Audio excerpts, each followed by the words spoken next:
moving on. All right, and what do you wish that more people knew about the LGBT community? It's a great vibe. No, honestly, like we're not like big scary people. I mean, I'm pretty short actually. um, we're just people. We're just existing in our own little silly headspace. And it's great. You can vibe. You don't have to be you don't have to be the gayest, most transhuman in existence. You don't even have to be any of that. It doesn't matter if you're comfortable with the gender you were assigned at birth. It doesn't matter if you like the opposite gender. If you're a cool person, you're a cool person, and we like that. Yeah, and that makes me think of what we were talking about with like older generations, not necessarily that they don't respect other people's pronouns, but that they kind of are that disconnect between like, oh, why do they want to use they them pronouns? That doesn't make sense when it's like at the end of the day, why does it matter? Why does it matter what someone's pronouns are when they're you know what I mean? It doesn't concern you, it doesn't change your life. Yeah, the only part of that person that should change in your mind after finding out that their pronouns might be different from what you originally thought is the pronouns that you think of when you see them. Yeah, exactly. That's the only part of them that should change, because that's really the only part that did. Yeah, They're still the same human. Yeah, that's a great way to put it. What do you think that students on Eastern's campus could do to better support the LGBT community just in their everyday lives? Or I guess that's not necessarily limited to Eastern, but just everyone. Honestly, I know that people at Eastern are actually pretty good about it. If it's a really big issue, somebody can just be like, hey, you're using these pronouns, but I actually use these pronouns. And, typically people are just like, oh, shoot, yeah, my bad, bro. And then they'll change accordingly. Eastern people are great about that. I love it. But I know that that's also not as common in normal everyday society off campus. So just kind of being more aware about the topic would definitely help. Yeah, just kind of educating yourself. Yeah. And staying up to date, stuff like that. And not being, scared to ask questions. Yeah, I think that's a good one, too. A lot of people will be scared of maybe coming off as offensive or something like that, but there's nothing to be scared of if you're trying to learn and trying to grow. Yeah. I guess that's all anyone could hope for, really. Yeah. Earlier you were talking about the Pride Center's resources and stuff like that. What kind of resources do they have to people who may be struggling, or what kind of resources can they offer to people who may be struggling to find what pronouns they feel most comfortable with or their gender identity? They have pamphlets. They're actually right by the door, so if you see one and you're like, sure, you can just grab it and run. Nobody's gonna chase after you because they're free. You can absolutely just grab one and just be like, oh, cool, this seems cool,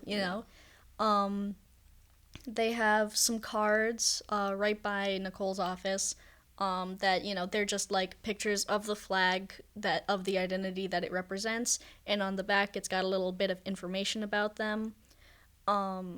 They've got so many things, a lot of just general information stuff. So if you have a general idea, then, if you know kind of what you're looking for, you can also, ask other people in the Pride Center because we're all a bunch of nerds for gender, so we'll know a lot about it. But yeah, for the most part, there's just kind of stuff. Yeah. It's great. There's a whole lot of information.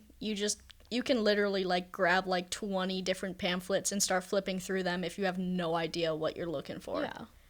There's literally no shame in doing that at all. It's great. Not. And so the people in the Pride Center, how does that community, you feel contribute to feeling secure in your gender identity, your sexuality, all of that? Honestly, it's a really safe space. Everybody there has really good vibes. You know, everybody's super nice, super sweet, super supportive. You know, we're very aware of, like, you know, somebody struggling. You know, it's like somebody's like, hey, I was struggling and today I'm having a pretty good day. And we're all like, yeah, that's awesome. You know, like stuff like that. You know, we celebrate everyone's wins, and when somebody fails, we're like, hey, it's all right. You've got other stuff. You know, like Yeah. we try to like keep people up or lift people up if needed. So overall, it's just extremely supportive. It's awesome. Yeah, that sounds like a really great place to be. Yeah. So, how important do you think it is for allies to visit the Pride Center and like kind of give that support in that community?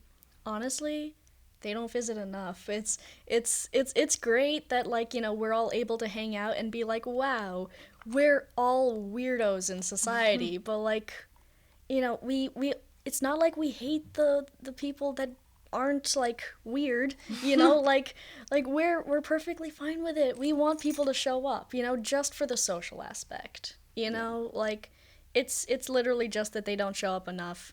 It's so sad. Yeah. And why do you think that is? Like, do you have any Um, ideas? it's because they don't identify with the Pride Center, so they're like, oh, that's a safe space, but it's not a safe space for me. Mm-hmm. You know, like they feel kind of unwelcomed by it because they're like, no, there's a safe space for them, but what about me? Yeah. You know, so, and that's really not the intention. You know, the intention is this is a safe space for everyone. It just focuses on this like group that faces discrimination, and sometimes they're not always safe everywhere. So if you're not going to make them feel unsafe in this area, absolutely come in. Yeah. Join us, you know? Yeah, that's good. So, for all our listeners, go visit the Pride Center. Yeah. Even if you're an ally, go visit. Yes, it is lots of fun. We have great vibes. We sometimes have games going on. It always seems so fun in there. There's always It is. music, like lights. Yeah. Always something going on. We've got so many pretty things. Yeah, it is so like it's so nice looking in there. Okay, and then intersectionality is a big part of the LGBT community. So, how can members of the LGBT community better support marginalized voices within the community? If that makes sense. Like, what do you think you could do or other members of the community could do to lift up others? Well, I know that for the most part, I really only am like the gender thing, you know, like that's really the only thing I got going for me for when it comes to intersectionality. So I don't care who they are, you know, I'm like, hey, if you're a cool person, you're a cool person. You know, that's my way of thinking about it, but I don't know. Oh, that's okay. Yeah. Is there anything else about pronouns or LGBTQ, anything related that you want to share or talk about? I mean, I'm not entirely sure. Is there any questions that you have about pronouns? I honestly think I asked all my questions. All right. Well, I know that sometimes people have confusion when it comes to like neopronouns. Do you want me to talk Yeah, about you that? could tell us a little about what those are. Yeah. your Okay, opinion, all so neopronouns, aka like, you know, like they, them, you know, like it's basically ze, zem, you know, those really confusing pronouns that like seem really niche and complicated and stuff. Fun fact, they've actually been around for a significant period of time, not just in English, also like I think they're in like Swedish dating back to like 15th century or something. Yeah, I'm a nerd and I love Google. So but so basically I was confused about that too because like, you know, back when I was on the TikTok, I like came across people with different pronouns such as like star and star self or like, you know, cat and cat self, and I was like, this is really weird. I don't really understand it. But then, you know, like I started like diving into it more, and their explanations of it are actually amazing. Like I remember somebody that used star self pronouns, And the way that it was explained in one of the videos was that's the way that gender feels to that person. Yeah. Like, it doesn't feel masculine or feminine. It feels like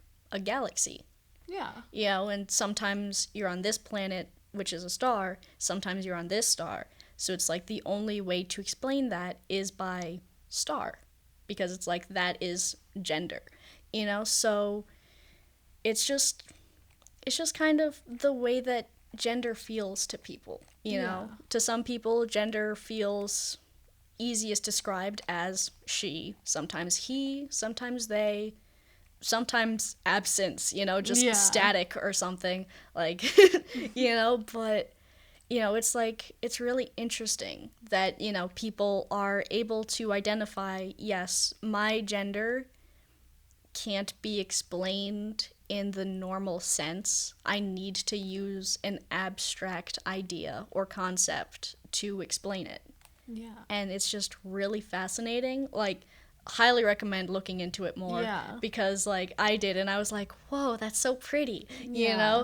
But, like, I know that not everybody, like, is aware of that or agrees with it, and it comes a lot from the, oh, that just sounds stupid, And it's like, it's how people are, like, most able to explain themselves, Yeah. And it's just really cool. Yeah, no, I'd agree. And I think a lot of people just kind of need to move away from the whole idea of, I guess, just caring about what other people do too much. And if someone comes up to me and they tell me that they'd like to go by star self, then it's like, okay, because what does that change about my life? And how would that ever negatively impact me by me simply taking the time out of my day to respect you and make sure that you feel comfortable? Yeah. Like, I guess people need to move away from the idea that everything's about them when it's not. That's how I feel about it. That's fair.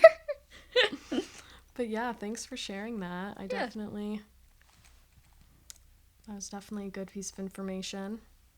Do you have anything else you'd like to share or talk about? Not really that I'm aware of. I mean, fun fact, they, them pronouns were used in singular form in, I believe, a Shakespearean written piece.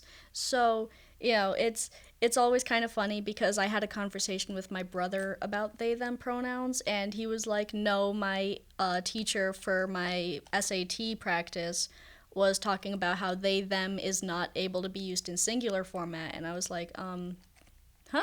Like, apparently an English teacher was saying that, and I'm like, that English teacher apparently has no idea what's going on. Yeah. But, like, it's kind of fascinating to me because people have that belief, but it feels almost more recent.